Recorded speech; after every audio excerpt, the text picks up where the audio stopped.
image na boyi ba discussion ya kwa koma soki omoni makambo oyo ngai na pesi eza bien te yaka na ba image awa toza na gare centrale pembeni ya Hôtel Méridien de rencontre ezalaki entre Joseph Kabila Kabange nazangi ndoki te bino nde bozangi information bino nde bandoki lelo bokomona ye moko azoloba lelo bino nde bandoki nde daza ndoki te parfait kanko naye kopesela bino ba image oyo bozalaka na yango te soki nazalaki ndoki nalingaki komona bomoni Kabila akomi wana bakongolais rencontre na bakongolais bato nyonso bazoloba ke Kabila ayebi koloba français te landa maintenant Landa maintenant, parfait Kankou. Landa maintenant,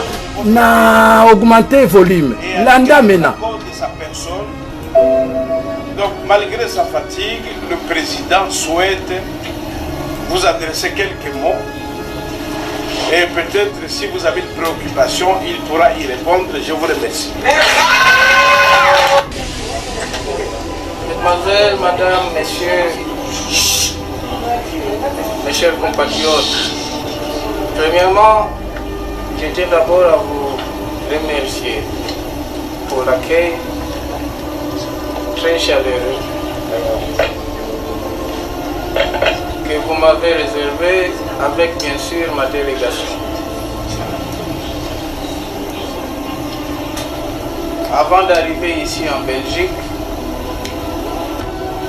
nous sommes passés par la Grande-Bretagne. J'ai à Londres parlé aussi de ce que j'ai appelé le génocide qui se passe chez nous. Mouti aliboso oyalobaki makamba génocide qui se passe chez nous c'est Kabila 2001 mais tobomba kayango. Oyo génocide bolobaka Mouti aliboso ko informer biso. Génocide c'est Kabila. Azalaki na service ya communication ya bien, biso to banay ko filmer, toti yango pembeni. 18 ans, lelo na ko pese la bino vérité. Alors, yo papa, parfait kanko. Soki oza na ba image contraire, yaka na ba image, pesa ba image. Oyo eza les amis de Wechi tozo loba na ba image. Mouti aliboso ko loba ba génocide informé la diaspora congolaise à 2001, une semaine après avoir prêté les serments, c'est Joseph Kabila Kabange. Il y a Ali Bongo. Bozo monangai na flash wana. Awa toza na kati ya bureau ya Ali Bongo. Na ministre belge. Alors on a quoi expliquer? Bomoni ngai naza wana na bongo farafara niveau les amis de Wechi yango wana bomoni caméra oyo bobukaki yango ebandai kopesa na poids pe ebandai kopesa poids République démocratique du Congo l'air wana nazo sala ba enquête ya République démocratique du Congo mais na kebandai kokende ngai moko na bandai kokende na bana na bino baza bana na ngai bazo signer nini boyebi wana bomoni Ali Bongo yewana naza na kati ya biro ya Ali Bongo. Est-ce que bino mobana ko ebake Cyprien Wechi akota déjà na biro ya Kagame? Nda tezole ko ta papier elenge ya Congo Glodidi Asika la mignonne la mignonne Tracy Mbelenga bro Tracy Mbelenga bro kata.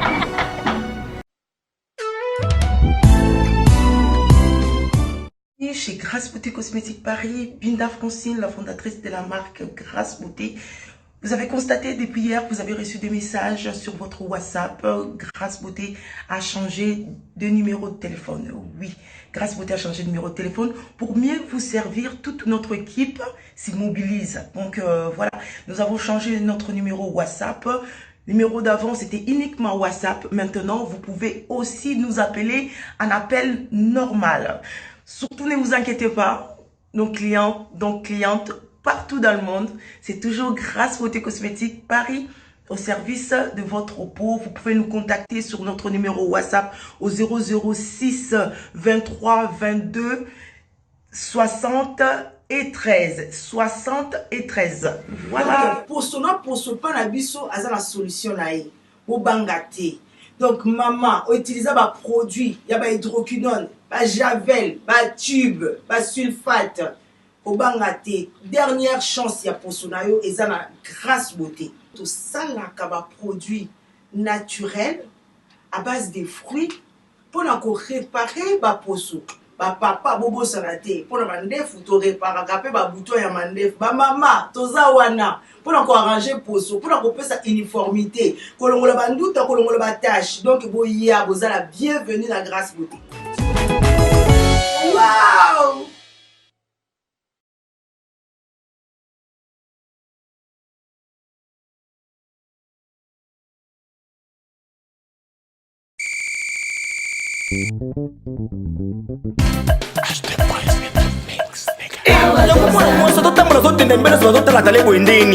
Limba bon pe ko craquer makasi weko mutoni nsango na bopete ça ya mado na cha ese madote ya mado baki na sala la pomade awa toza na sala la yango pona ko vimbisa bassin na nga pe poitrine na nga ekimo mwasi mobale ameka pe akangama awa toza dancing esprit on dit esquisse et bongo biso bato oyo bilogi ekoma biso lokola nsima ya gorille batashe epai nasalela nini ok yo okosalela gel de bave d'escargot okoaplike yango seulement na elongi na yo pendant quelques jours batashe nyonso mpe ekosila yo merci mama awa toza eti oyo ezali crème awa toza au sel de la mer morte ezali mpona bato nyonso tu mwasi mobale ozala pembe to moyindo yango ekoajuste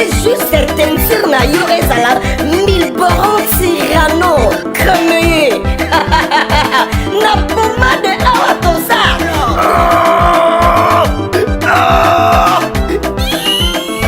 papa olela nini yango mama naoka son mobali na ngai ekoma lokola lisap ah bon mpona bino mibali bokosalela pomade awa toza homme aplike yango na kimobali na yo okosentir etolomo epui endurance ya kimobali mama akosenga pardon ah, mama lelo loyeba mama La boutique Awatoza, nous sommes en France, précisément à Paris.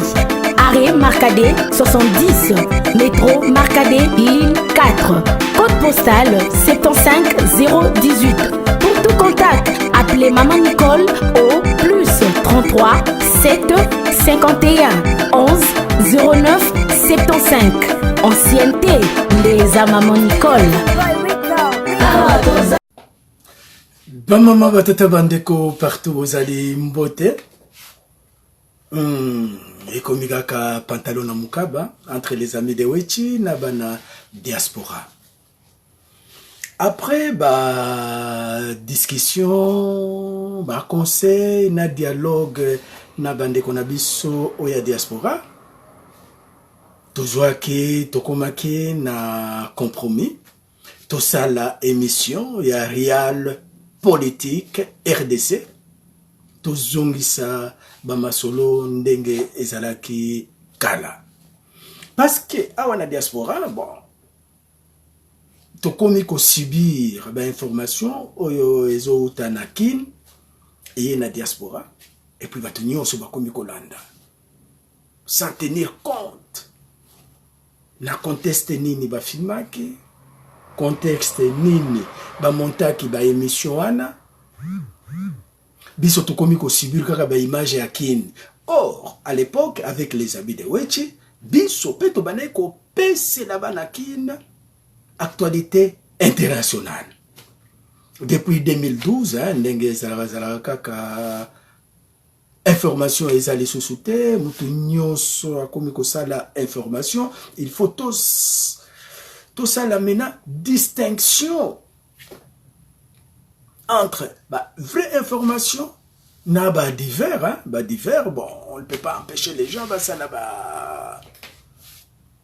vidéo na bango, il y a délire, mais il faut que ça la distinction entre information na fait divers. Lelo tobandi émission nabiso, comme je vous ai promis hier, tobandeli à 0.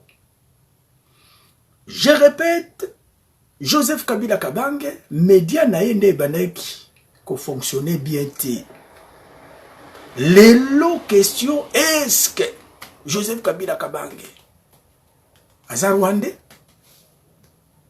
Aza na esprit ya étranger na kati ya Congo? Tokende boy. Aza na esprit ya étranger na kati ya Congo?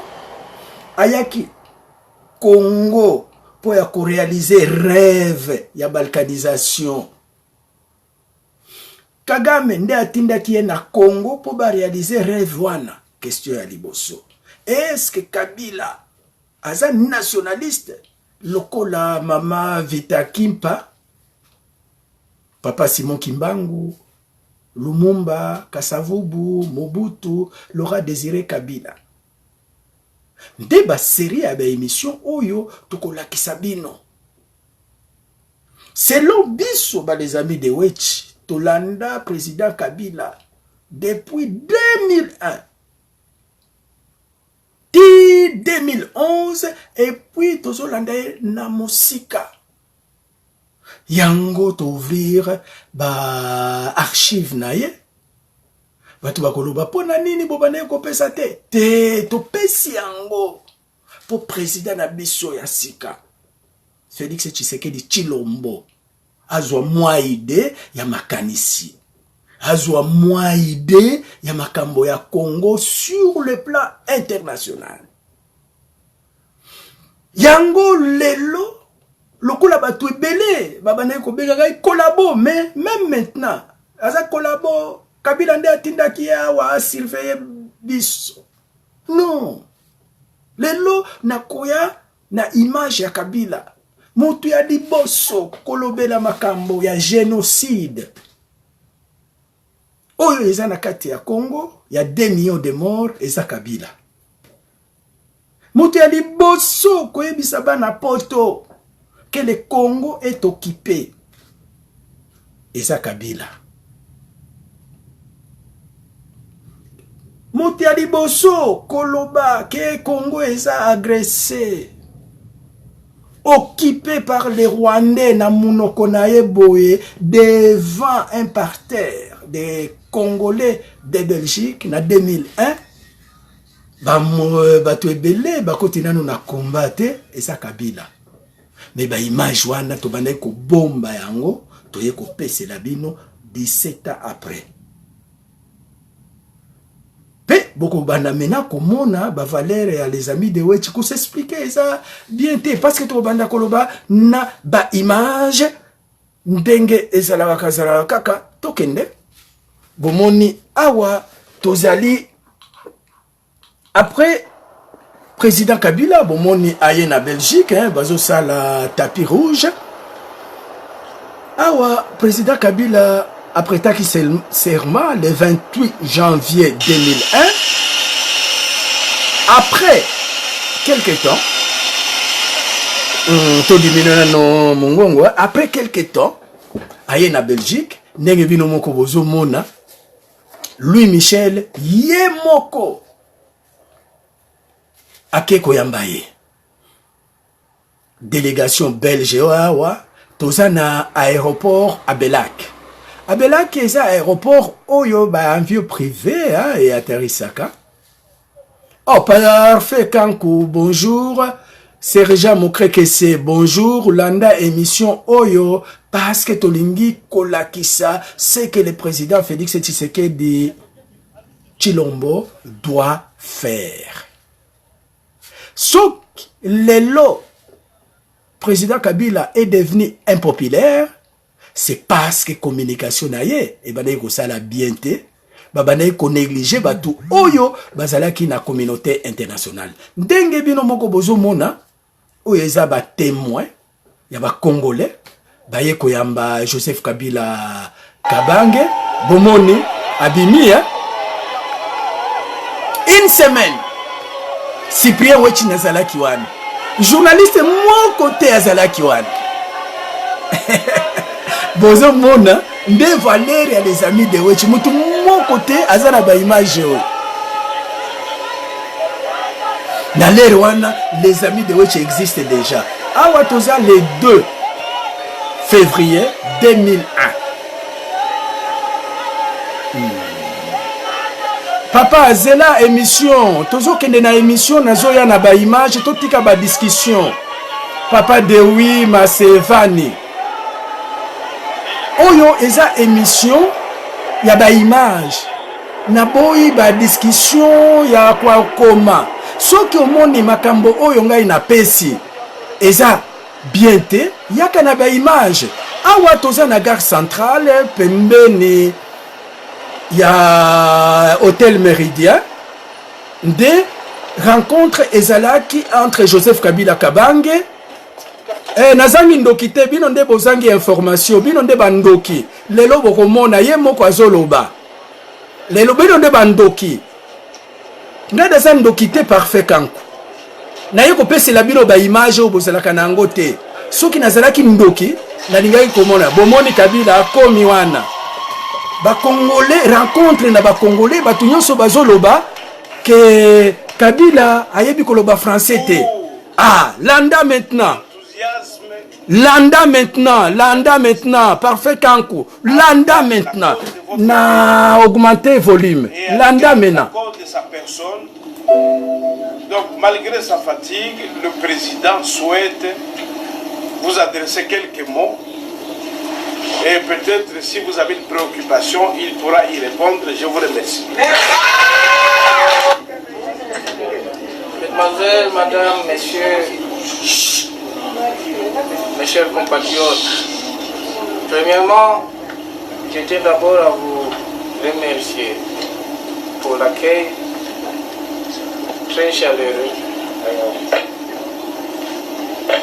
que vous m'avez réservé avec bien sûr ma délégation. Avant d'arriver ici en Belgique, nous sommes passés par la Grande-Bretagne, la Finlande et la Suède, à l'invitation de tous ces pays.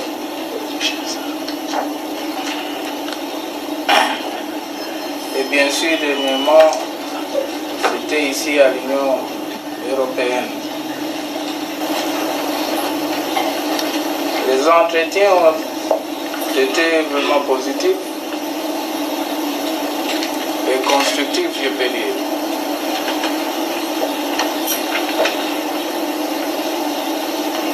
Même dernièrement avec le gouvernement belge sur place ici à Bruxelles. C'est précisément parce que nous les avons dit la vérité de ce qui se passe au Congo. La guerre d'agression et l'occupation de notre territoire national. Boyoki, la guerre d'agression et d'occupation de notre pays. Nous les avons dit la vérité. La guerre de l'agression et de l'occupation, tout continuer parce que Oyo eza ba image historique. Bientôt 3 ans. Partout où nous sommes passés, nous avons, dans les cadres de sensibilisation de la communauté internationale, et bien sûr le monde entier,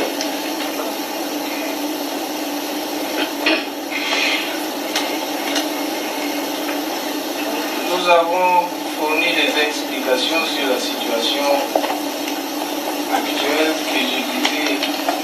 Francis Kalombo Yewana, azalaki témoin jour wana. Merci.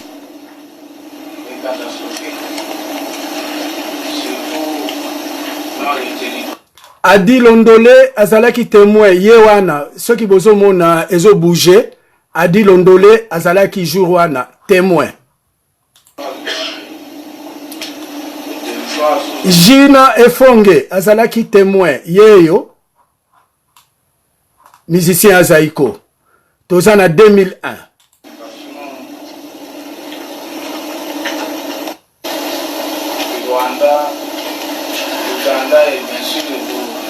Ah, bomoni awa atangi ba pays oyo ezo agresser biso. Oh là là, ils ont mis les soucis. Voilà, il y a les accords de Lusaka, les organisations de la communauté internationale, et bien sûr le monde entier.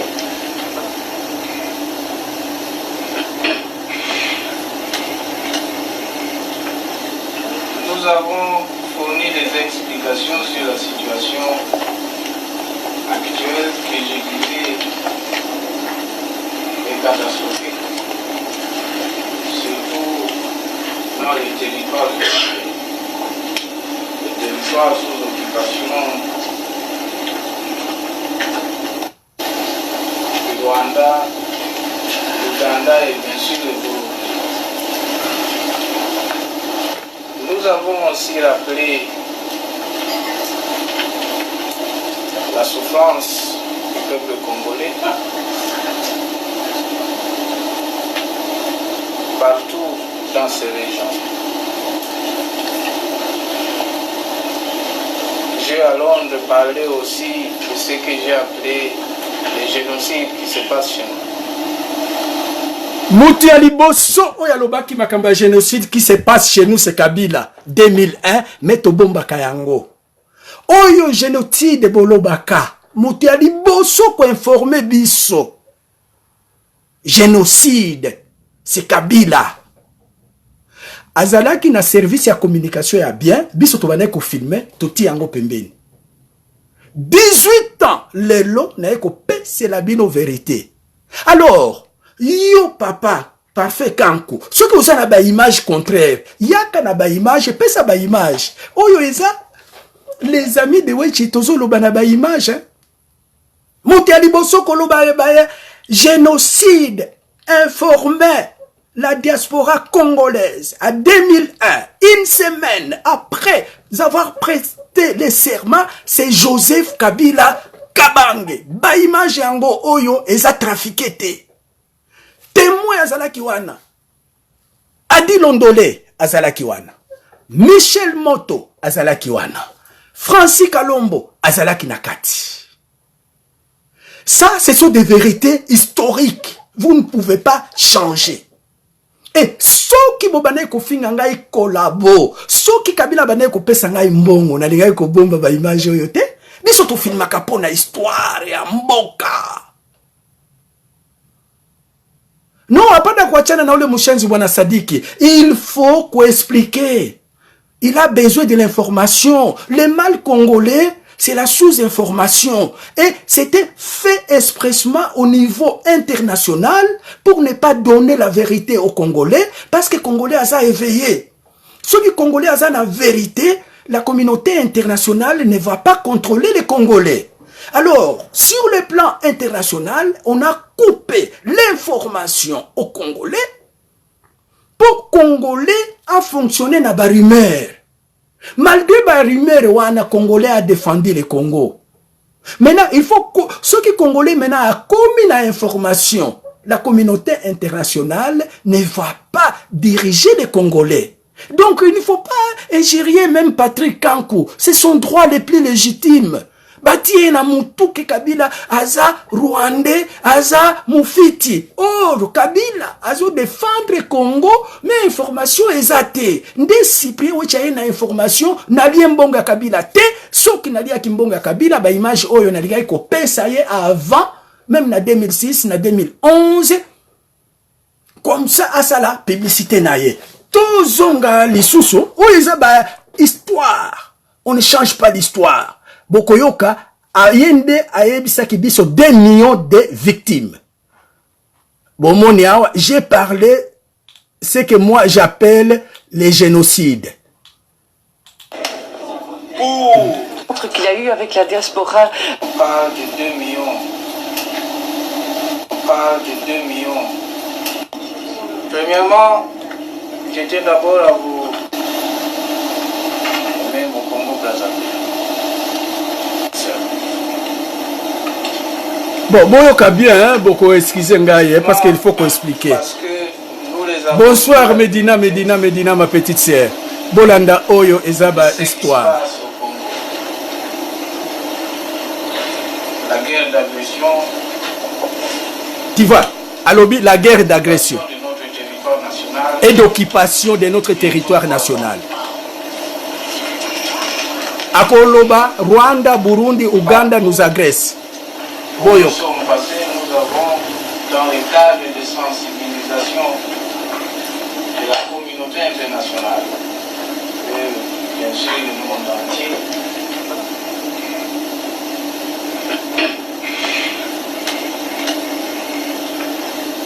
nous avons fourni des explications sur la situation actuelle que je disais est catastrophique. Dans les territoires sous occupation du Rwanda, l'Ouganda et bien sûr le Burundi. Nous avons aussi rappelé la souffrance du peuple congolais partout dans ces régions. J'ai à Londres parlé aussi de ce que j'ai appelé les génocides qui se passent chez nous. Parce qu'aujourd'hui, on parle de 2 millions de victimes. Il y a aussi plus de 2 millions de déplacés à l'intérieur du pays, bien sûr. Il y a aussi plus de 400 ou 500 000 réfugiés, nos propres frères et sœurs partout à l'extérieur, soit en Tanzanie, en Zambie, et même au Congo-Brazzaville. Nous avons fait savoir que le peuple congolais réclame que la justice et la paix. La justice parce que nous sommes agressés. Et pour cela, il faut que les agresseurs quittent le plus vite. Bien sûr qu'il y a toujours ce qui dit voilà, il y a les accords de Lusaka, les agresseurs vont quitter parce que les accords de Lusaka. Mais premièrement,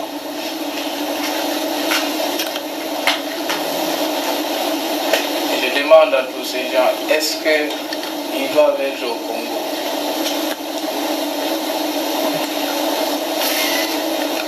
Dans tout ce que nous avons comme charte de l'ONU, de l'OIA, ils ne doivent pas être au Congo.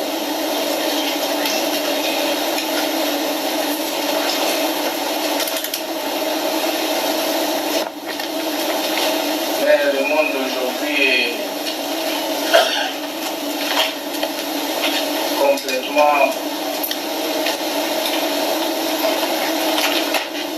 complètement mauvais, injuste, mais on va continuer à se battre.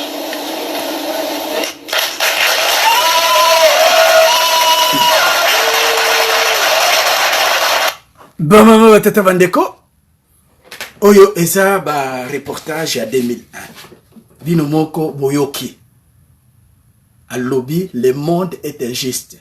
Nous sommes agressés et occupés par les Rwanda, Burundi et Ouganda. Il est venu sensibiliser. Moi, j'étais là, à côté de la communauté internationale, sensibiliser. Nous demandons la paix. Voilà la vérité. Maintenant, tout ça, la bagarre et la image, tout est comme un kufingana. Ça ne sert à rien. Biso nyonso tolingi Congo na biso. Tolingi tozala indépendant. Tolingi ko bengana. ba étranger nyonso oyo baza na kati ya mboka na biso ba mama batata bandeko tolingi ko bengana bango ba étranger oyo baza na kati ya mboka na biso. Excusez-moi parce que nazo luka eloko mosusu bo excusez ngai tolingi ko bengana ba étranger oyo baza na kati ya mboka na biso. Maintenant, il faut tous aller na information. Na Congo, batu oyo balobaka vérité, nde batu oyo bafinga kabango. Batu oyo bayaka na vérité, po ya kopesa bandeko na bango, po tozwa solution. Batu wana, nde bazalaka mabe. Lokola ngai Cyprien Wechi. Image ya boye. Ça fait combien de temps? Plusieurs années. Nde nabane ko bomba image oyo na ye ko pese la bino vérité. Maintenant nako senga aussi na bande ko na biso mosusu. Je n'ai pas le monopole ya vérité. Il faut mutu na mutu aya na moi vérité na ye comme ça to constituer vérité. Oyo eza ba image ya février 2001. Soki mutu aza na image ya janvier 2001 il y a 2000, oyo elakisi que eza opposition nde bayaki na idéologie ya génocide ya 2 millions. Boye kopese la biso. Donc génocide oyo babandi kolobela yango na 2001. Et Kabila aussi salaki sensibilisation il y a 2 millions. Les lots komi na 8 millions, 12 millions. Il est venu sensibiliser le monde entier. Maintenant, ba oyo baza na image, il y a 2000, il y a génocide. Ba ye ba pese les biso. C'est comme ça, on doit évoluer. Comme ça, tu constituer histoire. Wechi aye, na oya Kabila, il y a 2000, février 2001. Yo oye, par exemple, na Apareko, il y a 99. Mosusu aye na ya papa Mobutu ya 96. Et là, nous devons maintenant aller mollo mollo, to constituer histoire. Et ça, histoire, mutuna mutu akoya na moi une partie de l'histoire.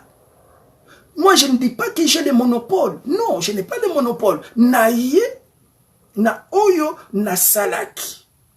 Et à partir ya eloko oyo, pona nini na lakisi oyo. C'est pour côté ya président Félix Tshisekedi Tshilombo.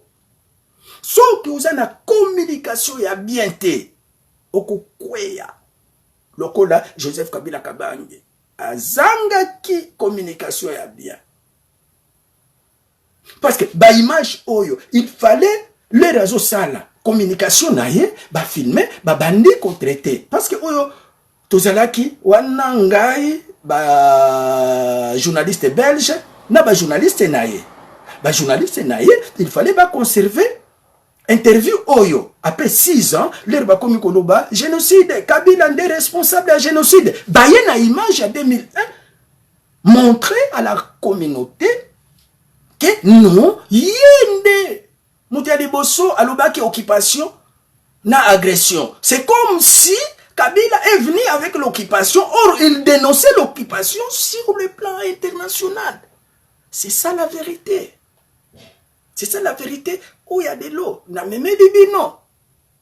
Et tout ça, service, il y a président Tshisekedi doit maintenant travailler. C'est pourquoi, image au Balakisa qui est na Kabila, moi j'étais content.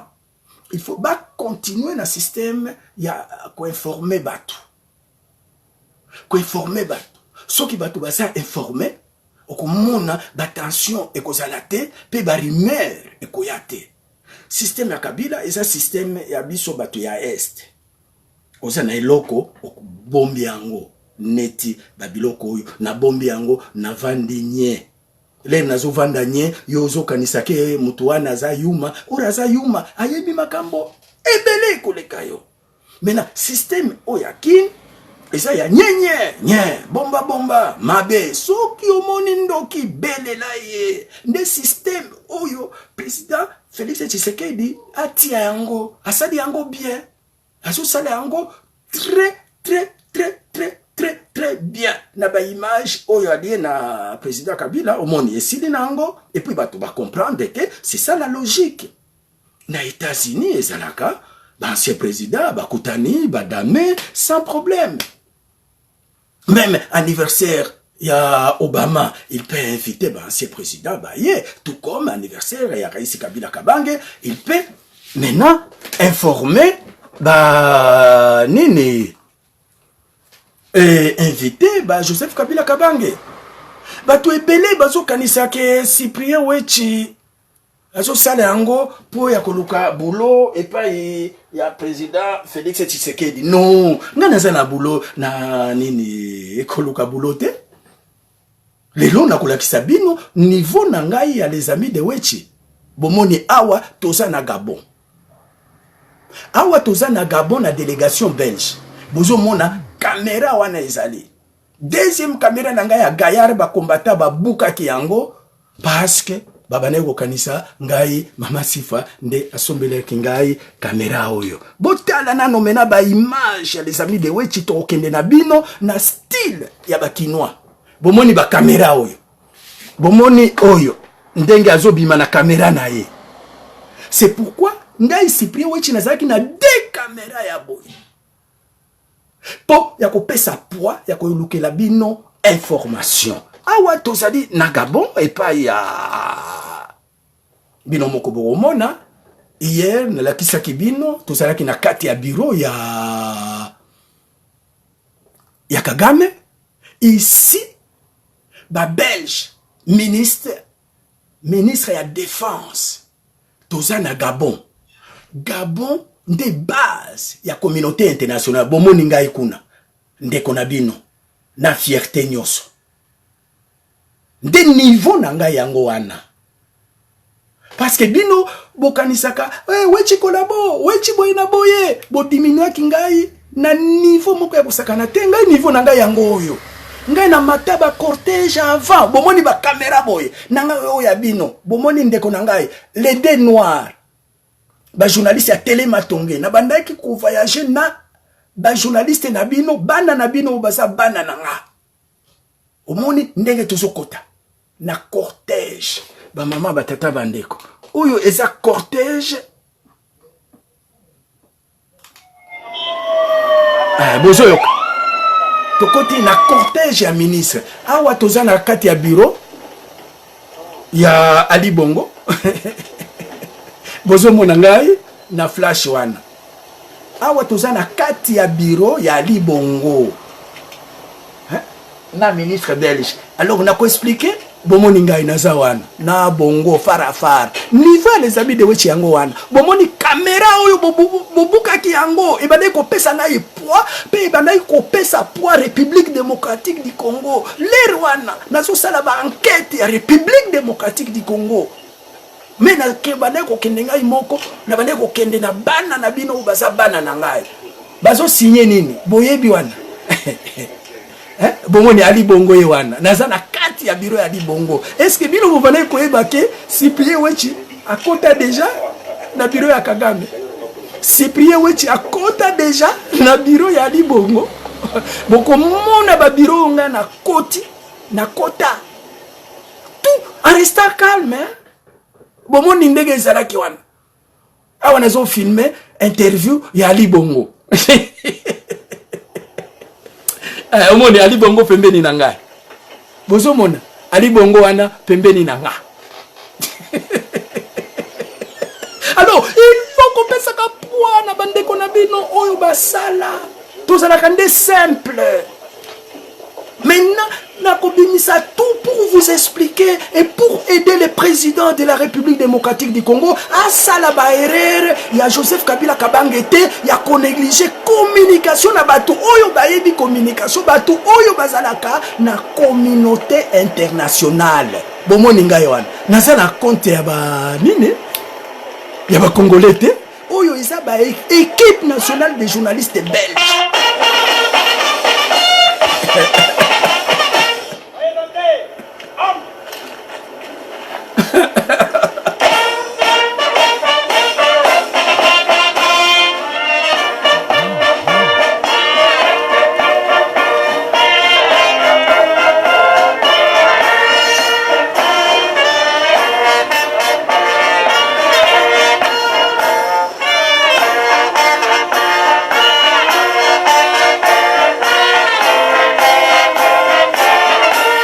Chi azangi kindoki te, nazangi kindoki te.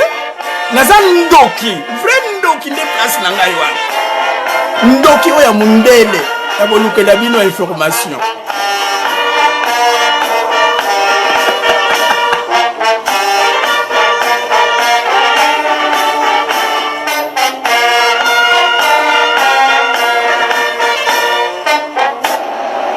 Après ça, ba maman batata bandeko, après ça,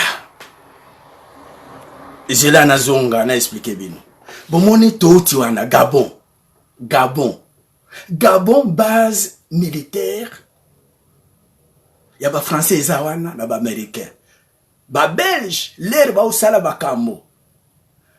Bazo préparer pe guerre. Guerre yosu zaka na Gabon. Donc soki élément moko bardé kaka na Congo, intervention rapide à partir ya Gabon.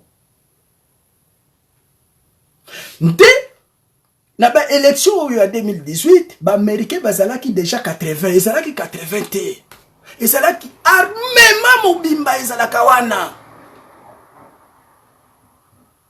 Nde l'air Félix, donc il fallait créer le comment ko ya ko déclencher Gabon. Pour baya ko kanga Kabila.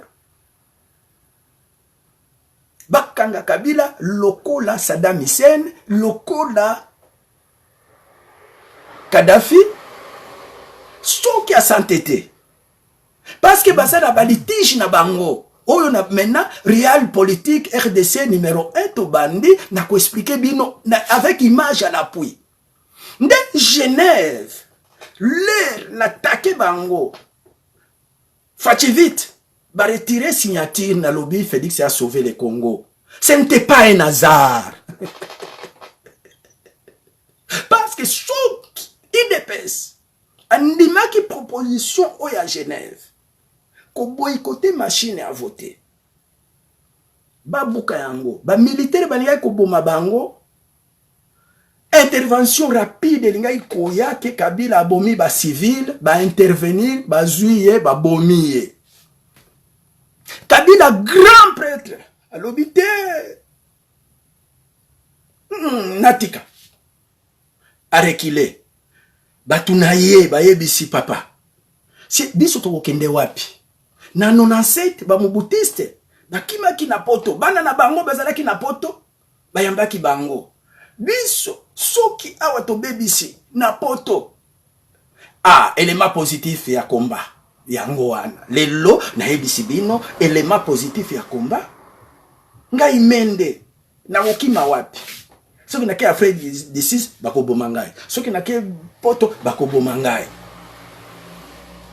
Te to cédé. To cédé. Nde bomona ki Kabila a cédé. Parce que ça Moussoaïli a moni déjà danger. Bako bomaye lokola Kadhafi, bako bomaye lokola Sankara, bako bomaye lokola Saddam Hussein. Même à une armée, même l'armée nyonso, ce qui est États-Unis et lobby est confié. Et puis, après cela, nous allons expliquer bino comment j'ai dit Félix a sauvé le Congo. Alors, tozo yebisande papa Félix, n'a besoin à boulot na été. Et nazali awa. Yende a besoin ya archives, il y a les amis de Wechi. Il ne faut pas inverser la situation. Papa Félix a besoin, il y a archives, il y a les amis de Wechi. Papa Félix a besoin, il y a Wechi, pas Wechi besoin, il y a Papa Félix. Parce que na ndenge zo kende na ba place ba minembwe akokweya. Il faut mettre tout ça clair. Parce que politique, oh tout ça là qui nango, n'a pas comme mabino à gauche et à droite. Kabila bane comme mabino à gauche et à droite. Na lingi président Félix yépe abandi style wana comme mabino à gauche et à droite. Té papa Félix. Zalana position soki omonindoki belelaye. Soki aye bolie belini. Panza image wana lokola osalaki. Parce que bino boye bakate ndenge nini e pasaka. Botala ba image. Ngana obana koya na ba image. bomoni après wana avion gouvernemental oto bane ko voyager nango yango oyo vide bomoni avion ndenge tozalaki awa tozana 4 avion vide ngai wana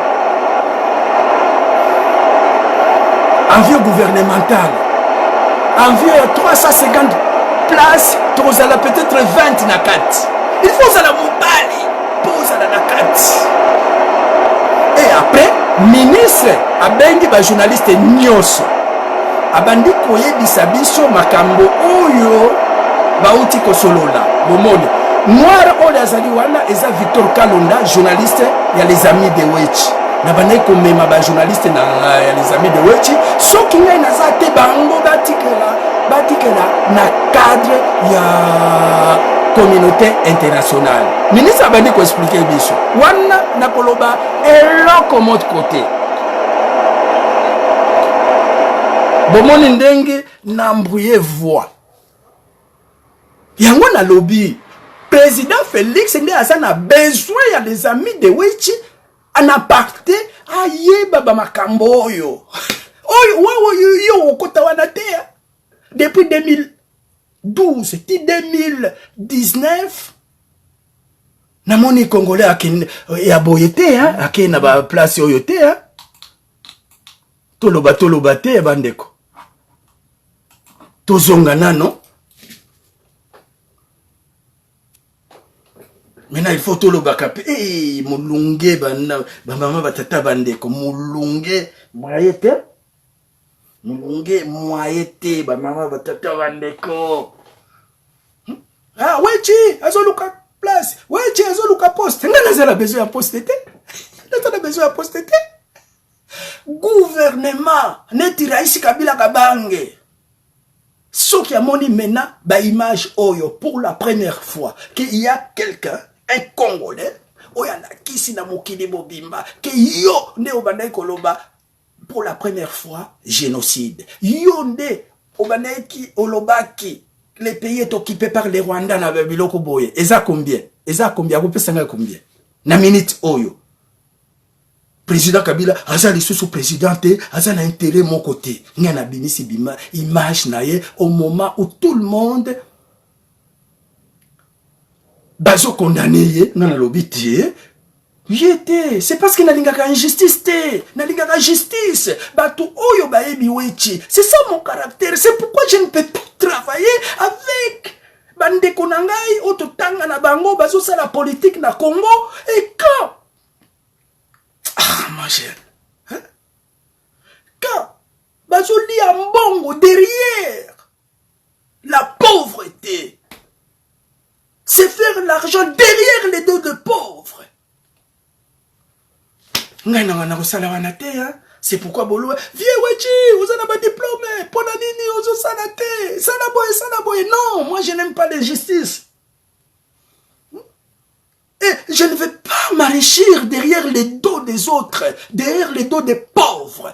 J'aime boulot nangai na sali, bofuti, mbongo nangai, lokola, oyo na lobby. En principe, et ça mbongo ebele ba image ya Kabila. Abane ko pesa mbongo na ba communicateur na ye or bazala ba élément ya boyete ya ko convaincre tout le monde que Kabila est aussi nationaliste que Lumumba namoni awa bino nyoso bomoni namoni lisusu ba injirte batu babandi ko découvrir Valérie Cyprien Wechi. Alors botika ngai Wechi akende ko lukambo mosala non, c'est le président de la République qui a besoin des archives des amis de Wechi parce que les amis de Wechi tout ça qui n'a place à Masolo. Peto koma kikuna grâce à notre travail et là quand on était tout le monde était payé sauf nous les amis de Wechi parce qu'on était des noirs dans ces pays des blancs. C'est quand je vous dis que la Belgique me doit 1 200 000 €. On ne m'a pas payé de 2004 à 2011 parce que je suis noir dans ces pays de blancs. Nabane koloba na bino bo kanisa kenga nazafu te. Nazo bunda pona mboka na ngai. Et je ne regrette rien parce que ben information yo ekofongola miso ba congolais po ya ko défendre mabele na biso na lingi maintenant ko finga kanga ite to sala guerre ya ba image na lobby boye bino pe boya na image bobeti which oyo lobaki boye tala ba image na biso to sala ba guerre ya image et là vous allez voir que tobandi émission ya sika Real Politique RDC numéro 1 yango yo bamama batata bandeko tokosala nini lisusu na komina mulunge lobby na ko préparer bino mulunge moyete malgré ventilateur comme ko pesa kaka mulunge comme ko pesa kaka chaleur na chaleur. C'est pour la première fois. Maintenant, qu'est-ce que nous devons faire? Et qu'est-ce que nous conseillons à notre président de la République?